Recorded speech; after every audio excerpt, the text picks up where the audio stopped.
Welcome back. It is time for Tea with Mikita. First of all, I want to thank you for sharing your time, your space, and your energy with me today. And I just want to share real quick. I have this beautiful quote.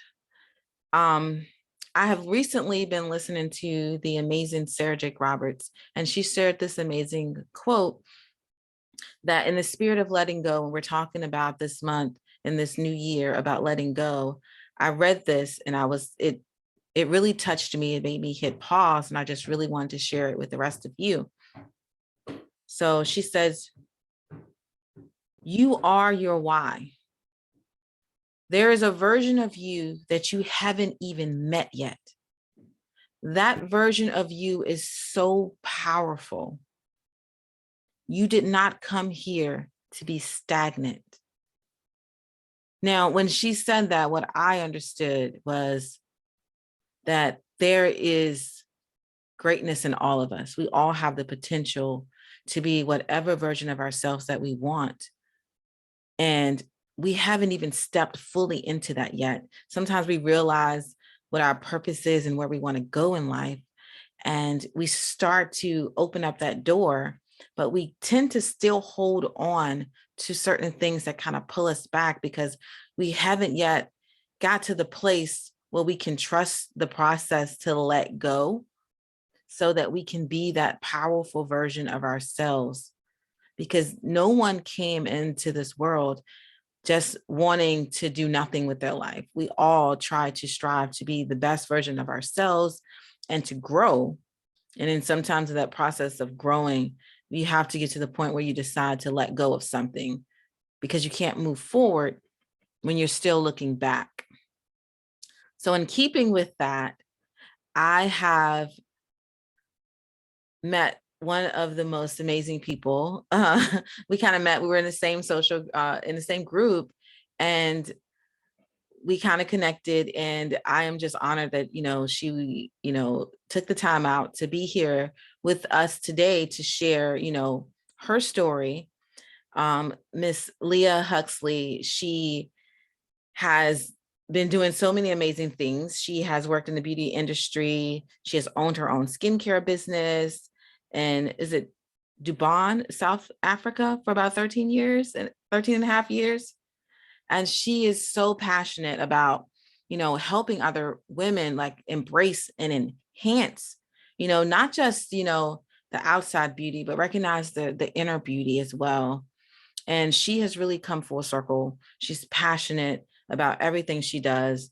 And she loves and respects, everyone. And she really loves helping people to identify and find empowerment in who they are through their transformation with their relationship through themselves. That's an empowerment in itself, just knowing who you are and stepping into that beauty, because you can be beautiful on the outside, but when you recognize that you have so much beauty in the inside as well, it shines throughout the outside. So Leah, thank you so much for being here. I am truly honored to have you as a guest. Oh, thank you, Mikita. Thank you for inviting me and for allowing me into your space and into your platform, and having the opportunity to speak to the people who you support. Mm-hmm. And in the process, because I've been talking a lot about letting go, a new year, and through your own journey and transformation, because we can't get to the point of transforming other people without going through our own transformation. And you have had a career in beauty itself is amazing. And when you get to the point when you're helping other women like embrace and enhance who they are, but also understand that there's more than just what people see on the outside. Tell us a little bit about that starting off journey and what it kind of looked like to you. Well, my personal story has taken many, many twists and turns, as we all do. Mm-hmm. When I did own my skincare business, that was when I was in my 20s. And so I'm now in my 50s, mid 50s. And yeah, every decade of my life, I've played very different roles.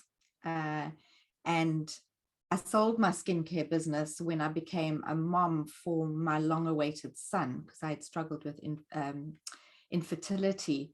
And so when I didn't think I'd have the blessing of being a mom. So when I turned 32, I had him, and I sold my skincare business, and we had moved to the UK. And that was with my first husband. And yeah, it was, if I look back to myself then, I was in a very different space to what I am now. I was, as we are in our 20s, and all the time, but I think it's heightened at that time where we are very, very conscious of our appearance, and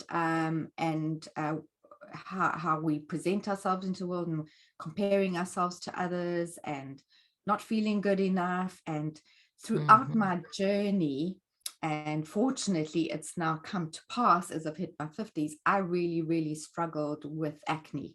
So there I was, went into the beauty industry, not feeling good enough to go into that because of the way I looked, and the issues with my skin and how it made me feel. But I really had this passion that's what I wanted to do. And so I had to overcome that. And then, of course, the journey of my skincare business, really hiding this affliction that, you know, really brought my energy down, because when you're not feeling good enough and you're not accepting yourself, you're putting this barrier really between yourself and others.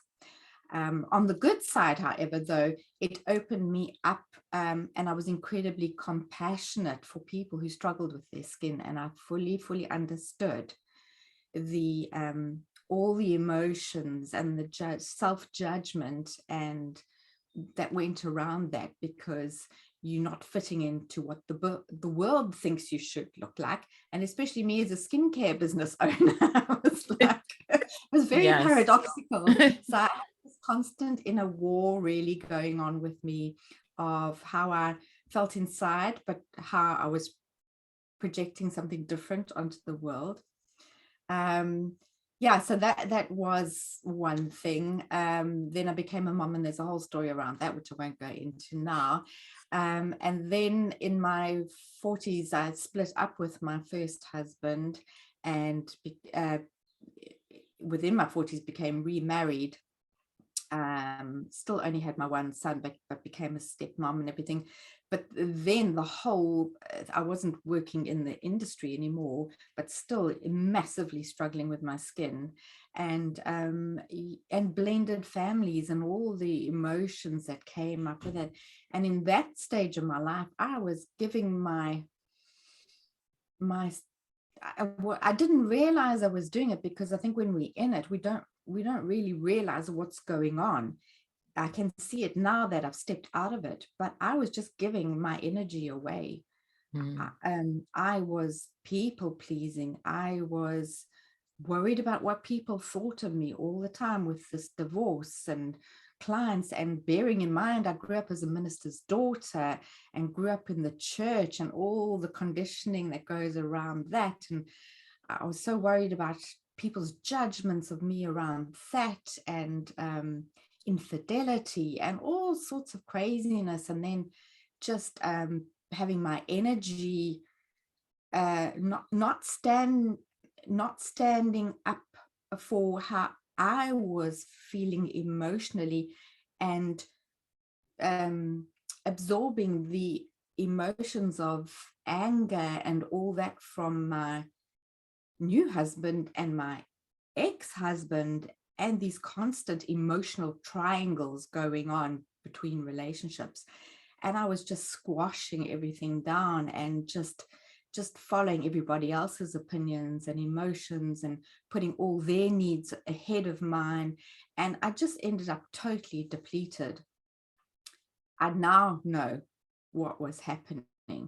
I didn't know I had lost sight of who I was, lost sight of what I wanted. I'm an empath, as most of us are. And Yes. so I was feeling everybody else's energy, but not allowing myself to feel my own. I was, and I was overgiving. I was trying to fix people. I was trying to change people, all not in a manipulative way, but all because I was feeling so uncomfortable in me as to who I was and not happy with how I was handling this whole thing. And so, yeah, I hit the pivot point of 50, and I felt myself getting sucked into this vortex of the culture of what happens when you're 50 and what society thinks should and shouldn't happen to you when you turn 50. All these cliches and all this. And I just found myself complaining and resisting this whole thing all the time, until one day I kind of, yes, somehow reconnected with my spiritual self, which had always been there, but the connection was very wonky for many decades because of guilt, because of shame, because of all sorts of things. And so I reconnected with myself, and I suddenly thought, no, stop this, stop this complaining, stop this criticizing, stop this comparing. Another one, competing. I wasn't competing with others, but I was competing within myself and not feeling good enough. So I just hit a turning point. I thought, enough, I'm going to stop.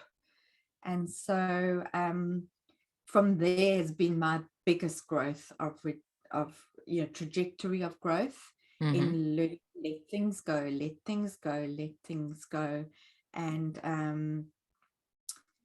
and just really becoming more and more responsible for who I am and my energy and my thoughts and my feelings and my actions, and not projecting those onto others, and not allowing others to project those onto me, because that's what I always allowed them to do, to project their anger onto me, and I absorbed that, to project their criticism onto me, and I absorbed it. So I've learned, to let those things go and start reclaiming me. Because at the end of the day, Yes. the most important relationship we have is with ourselves.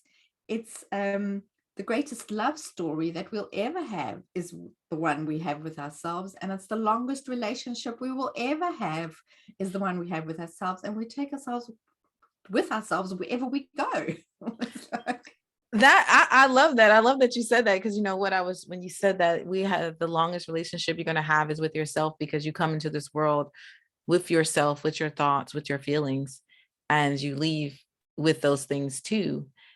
But when you talk about letting go of what other people say and think, I would have to say, for me, my when I was about to turn 30 on my 30th, well, actually on my 30th birthday, I'm more than 30 now, I'm in my 40s, but 30 was that pivotal point for me, when I was like, I'm 30, and I felt so judgmental.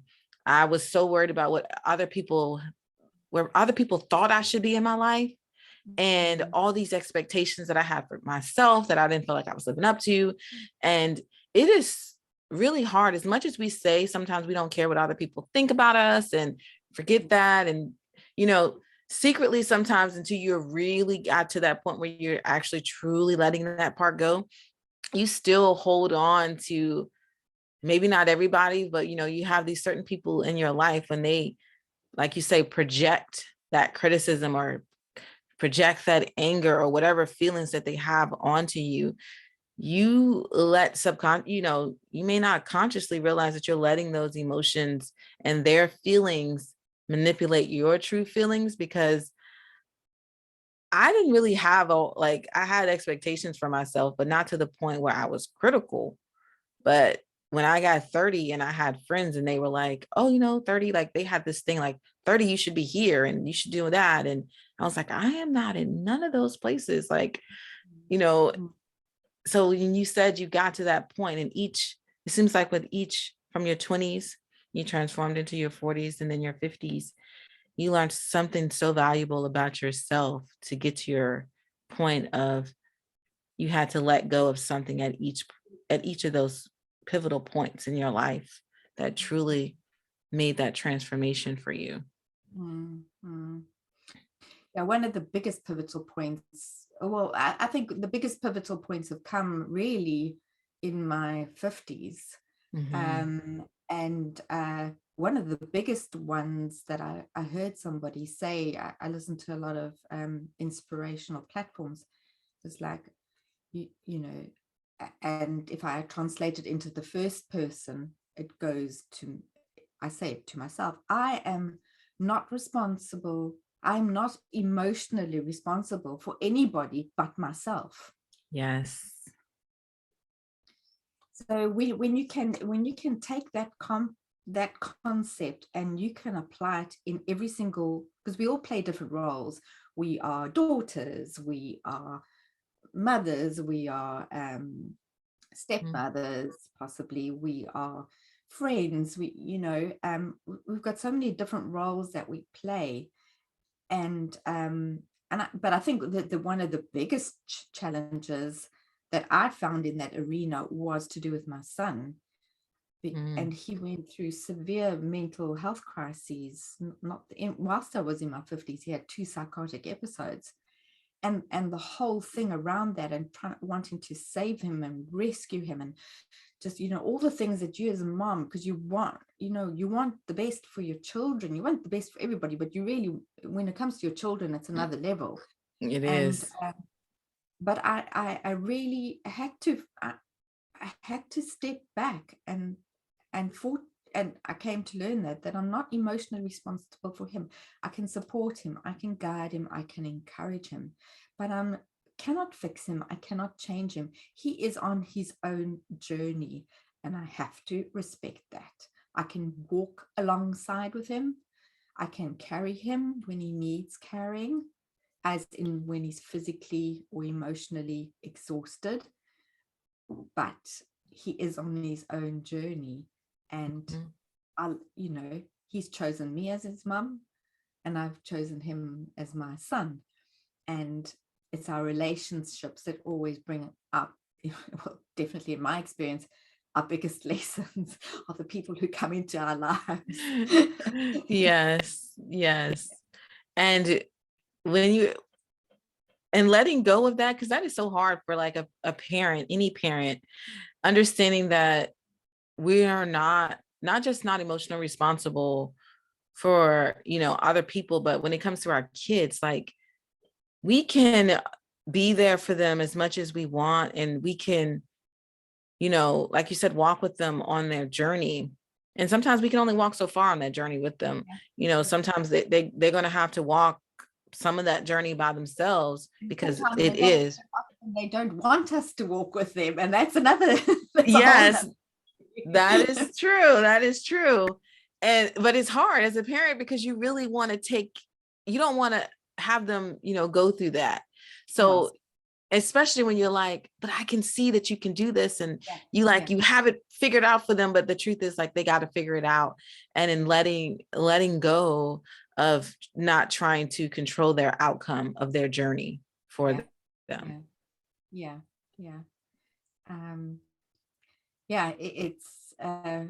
a very interesting journey. It's emotional for yourself too, because you're watching it, like, you're in it. Sometimes it's hard to get perspective, but as you said before, when you come back to that spiritual connection to yourself, and for anyone that's listening, regardless of whatever your faith is or religious beliefs is, a spiritual connection to yourself is really just knowing who you are. And when you know who you are, you know what you need from yourself and from others. So when you start saying, okay, I can only take this, so much of this, like, emotional wise, when people start pouring on emotions onto you, it's like, okay, let me step back, because this is not the type of energy I want. And I know this will be very draining for me. So it's not that I'm trying to, completely. Sometimes you have to separate from some people, you have to, in that space of protecting your own energy. because you can only give from so much before you become so depleted that you have nothing left to give, even when it comes to the people that we love and cherish the most.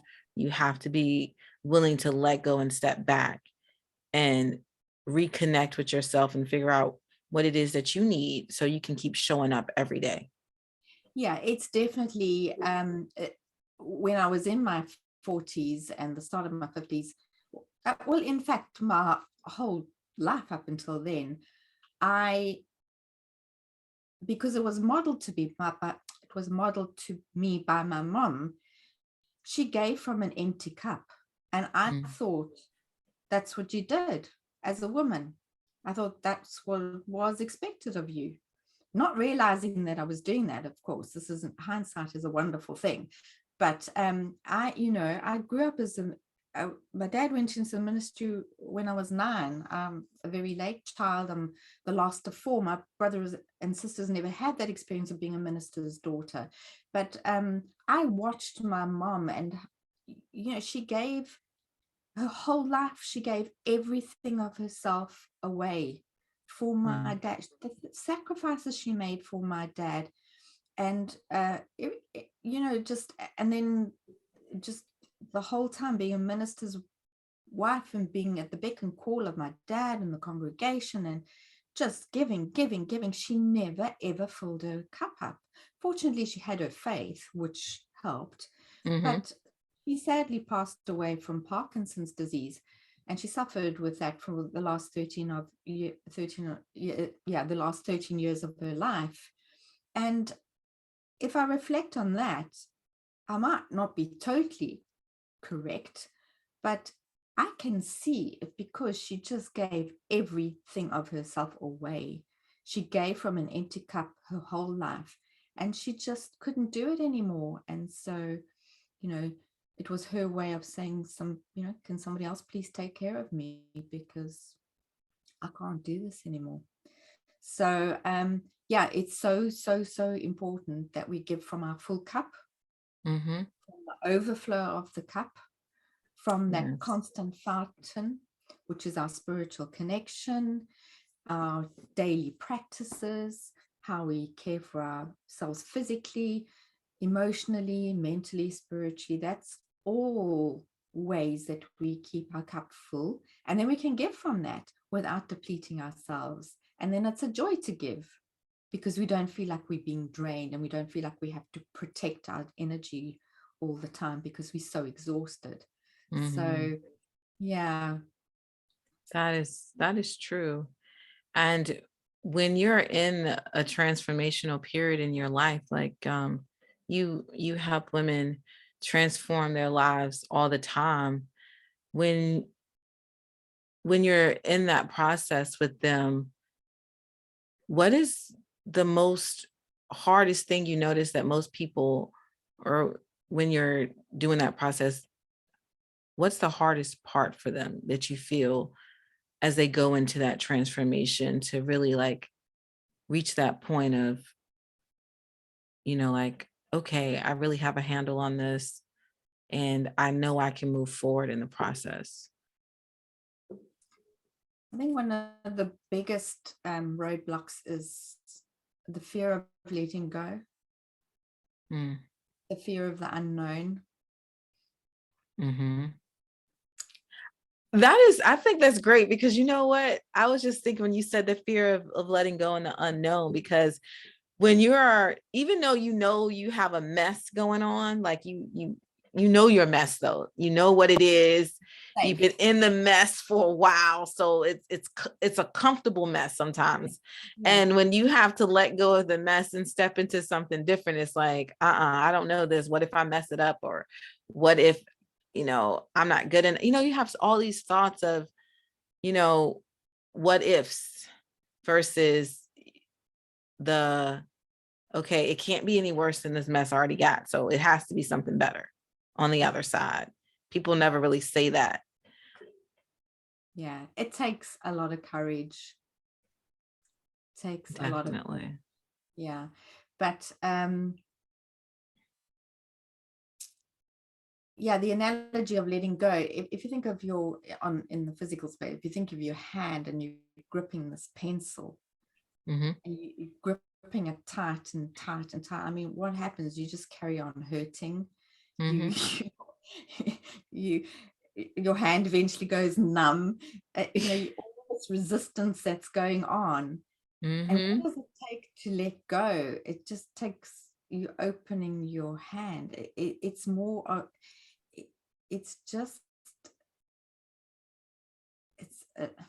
it's hard to explain. It's just the letting go. And then you kind of look back and you think, well, that wasn't that difficult, was it, to let go of the pencil? It's like, no, that fear, because we're so conditioned to be in control of everything, and we want to control the outcome, and we want to do this, and we want to know, we want to control people, not in a nasty way, but we like, it's a comfortable space for us to control.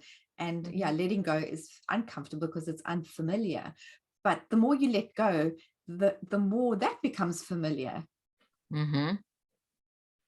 And the more you become familiar, and you become comfortable with the uncomfortable feelings. Yes. And you start to love yourself. Yeah.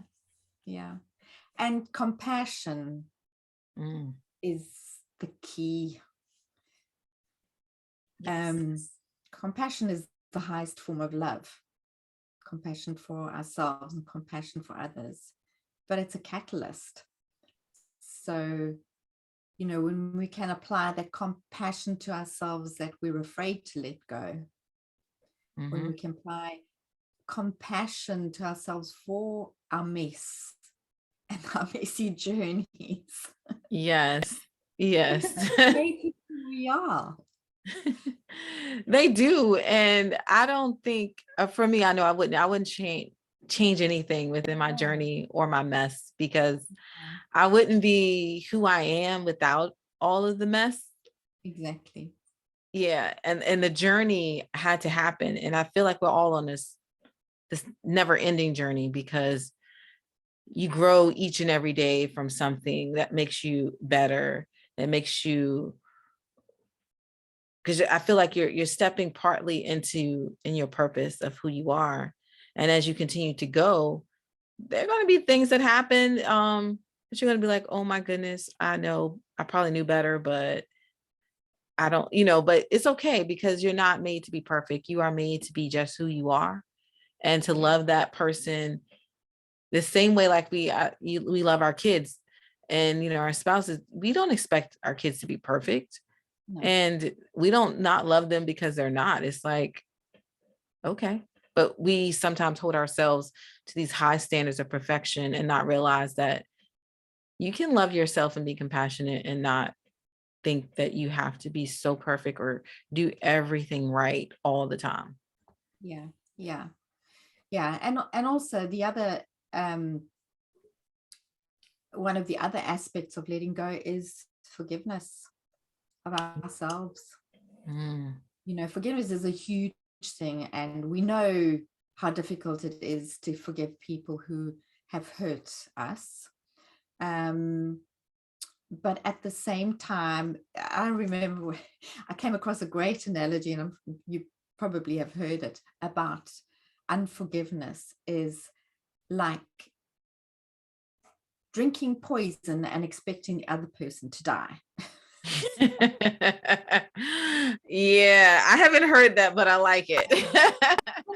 If you think of it, you're recreating these stories in your head the whole time about the offense that this person has committed towards you, that you feel.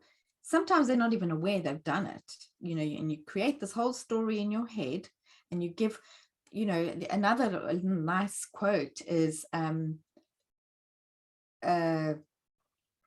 it's the meaning we give things that makes us suffer.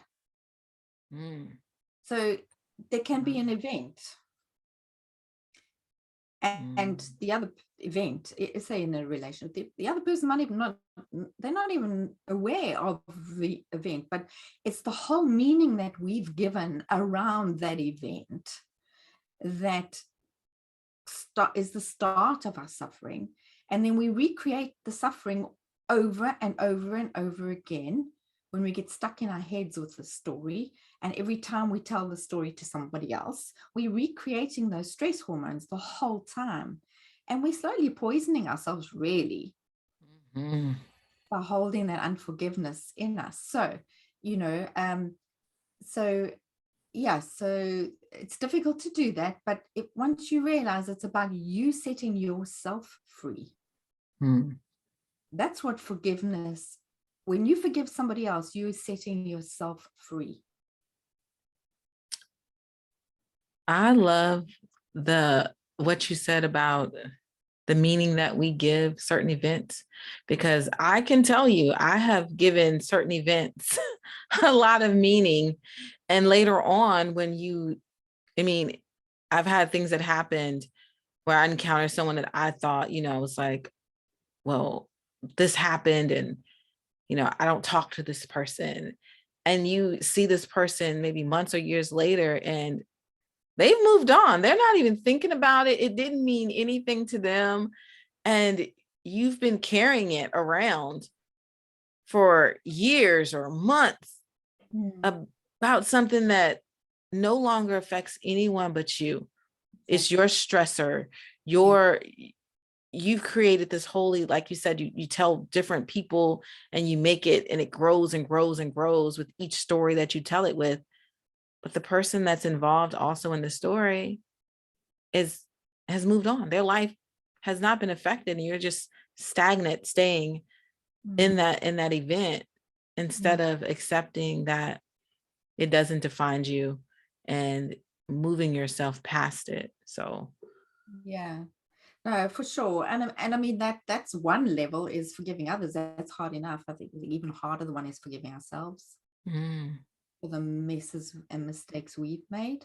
But then there's another quote that I like, is, if you knew better, you would do better. yes. But at that time that you made that mistake, you were, or perceived mistake, you were doing the best you knew how. So self-forgiveness is huge. Yeah, because there's no blueprint no one gives you on life. We all come into this world and we do the best that we can until, like you say, until you know better. And once you know better, you start to do better. But there's no true blueprint that says you have to do it this way. So in the process of living, we're unique. Yes. What's do better for me is not do better for you, and vice versa. We're unique people. Yes. There's a commercial, and it's so funny because it's a diaper commercial. I think it's Huggies, and it was like, oh my gosh, what did it say? It was like, you live and you learn. You live and you learn. I think it goes on to say, then you get Huggies, but it's so true, that one part, you live and you learn. Yeah. And you my do mom better. Used to tell me that all you live and you learn. Yeah. Yeah, it's just part of the process. And with each stage in your life, my 20s were more carefree, and I didn't know who I was. My 30s, I had a glimpse in who I could be, but I was still holding on to the past of my teenage years and my 20s. And I was so stagnant in those beliefs that it took me to my 40s to realize that I may be made up of all of these things, but none of those things truly define me as a person, that I'm bigger than any mistake that I perceived or any event or trauma that may have happened. Yeah. They've all helped to create me, but they don't define me. And in letting go of all of that, it's like, yeah, for sure. And also that part that I spoke earlier of projections, when you realize that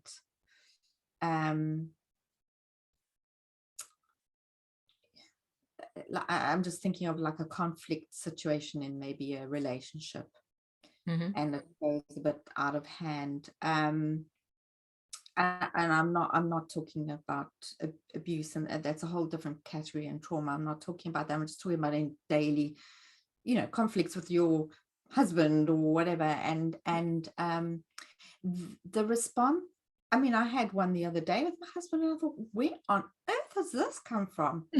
What a word. It's like, but I know now it's come from his wounded inner child.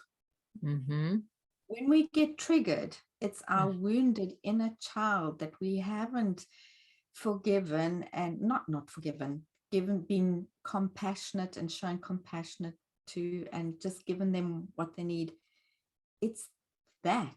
And it was, the underlying belief was he was feeling something I'd said, it triggered something that he felt not good enough. There was his wounded inner child, and I can see that now.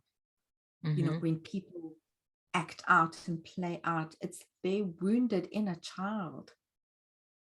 Yeah, that is so true. Coming out and then coming into the relationship. So yeah, when you get to understand yourself, you can get, and when you can love and accept yourself for who you are and where you at, you can then love and accept others for who they are and where they're at, and not judge. Judgment is just, dangerous. It is. And then we get into the comparing, and then it goes on and on. It goes on and on. It's so easy. So tell me one thing that you do consistently to give back to yourself as part of your self-care, and how you have redefined it just based on your needs and what works for you. And it can be more than one thing, but I think if we break it down, sort of to the four pillars of self-care, which is physical, emotional, mental, and spiritual. So if on the physical level, I do exercise every day. Obviously I haven't because of COVID and I haven't been allowed out the house. But, yes. And exercise, I mean, I personally go to gym and I participate in gym classes, a whole variety of different ones, but in balance. I just do one class, which is an hour workout, whether it be yoga, whether it be cardio, strength, or whatever. So that is part of it's almost my morning routine is my world. And then my afternoon routine is my outer world of chores or doing clients or, that sort of thing. So that's on the physical sense. On the emotional sense, self-care, really allowing myself, and this is an ongoing process. For me, the physical part comes quite naturally, but the emotional part is allowing myself to feel my emotions. And I've come to understand, and it's hard to practice at the time, but if you just allow an emotion 90 seconds, if you even went to put on 90, an uncomfortable emotion that comes up and you don't know what to do with it, if you just put your timer on for 90 seconds, it will pass through your body. It'll pass. It's like a cloud in the sky. So not squashing my emotions down, which I've done all my life.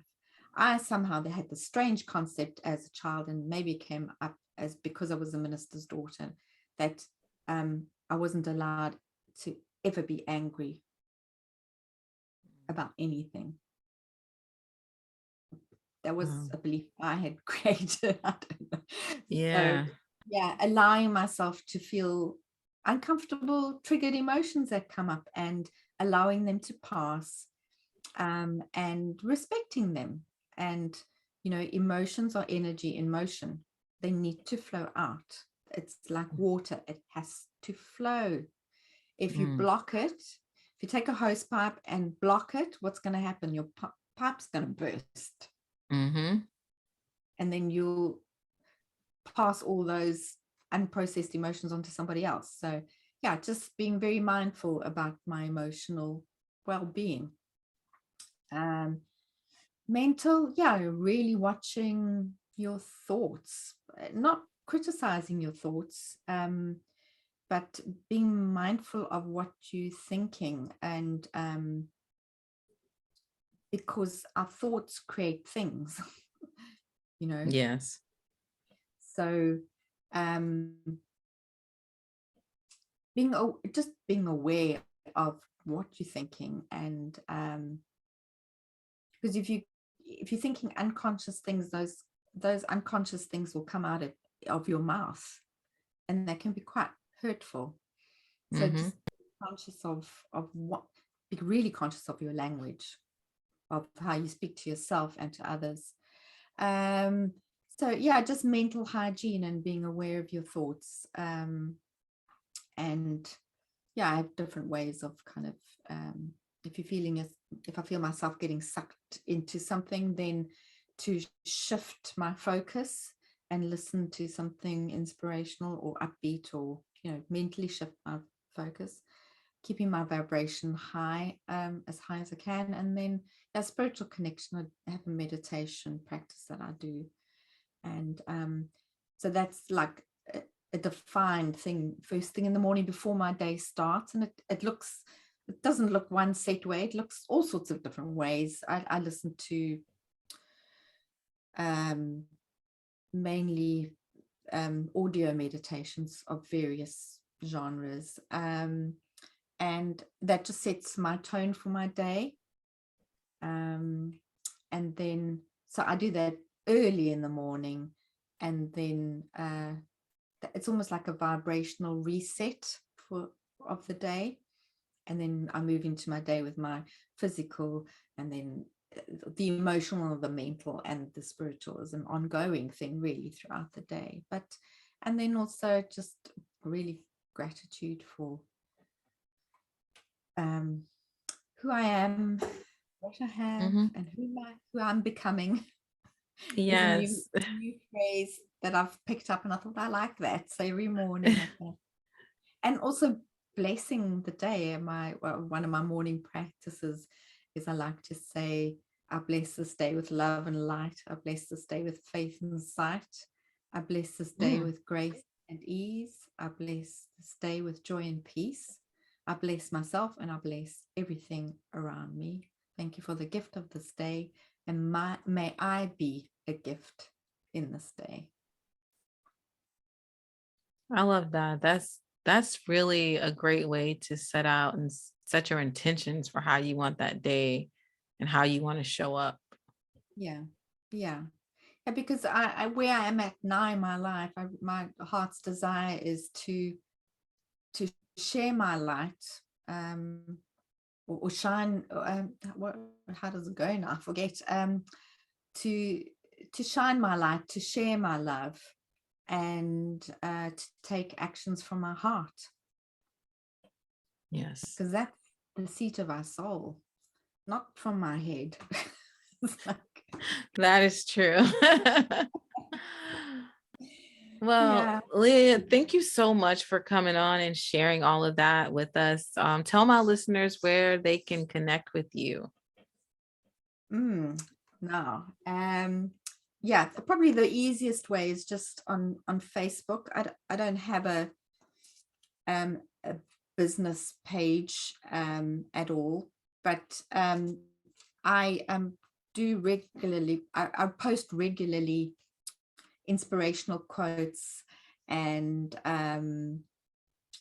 reflective quotes on Facebook and Instagram. So Facebook, I always forget what I am. It's Lee Huxley. Mhm. I don't know. Do you want me to give the?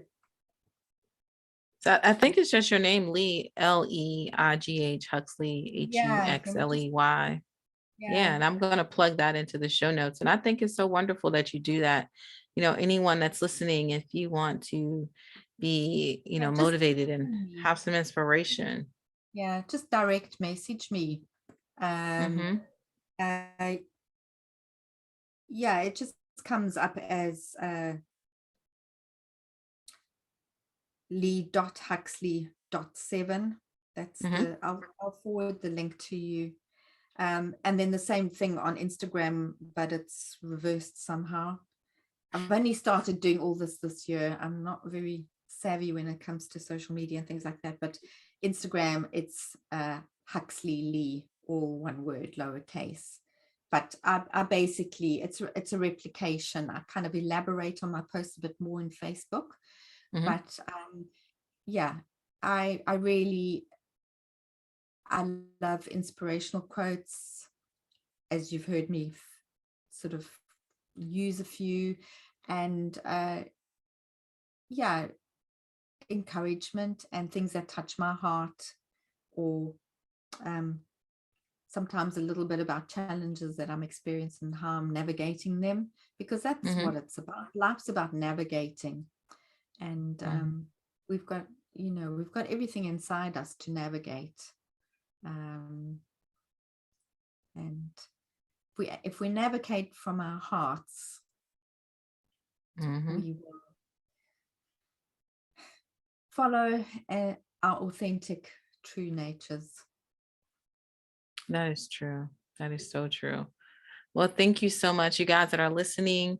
I will have that information in the show notes for you. Leah, thank you so much for just coming on and just sharing, your authentic self with us. And you're right, it's all about navigating, you know, you your emotions, and seeing sometimes someone else, and you realize you're not alone in the process of letting go and being who you are. So Mm. thank you so much. Yeah, no, thank you. Thank you for your time and for the wonderful work you're doing in the world and shining your light and sharing your love. Thank you.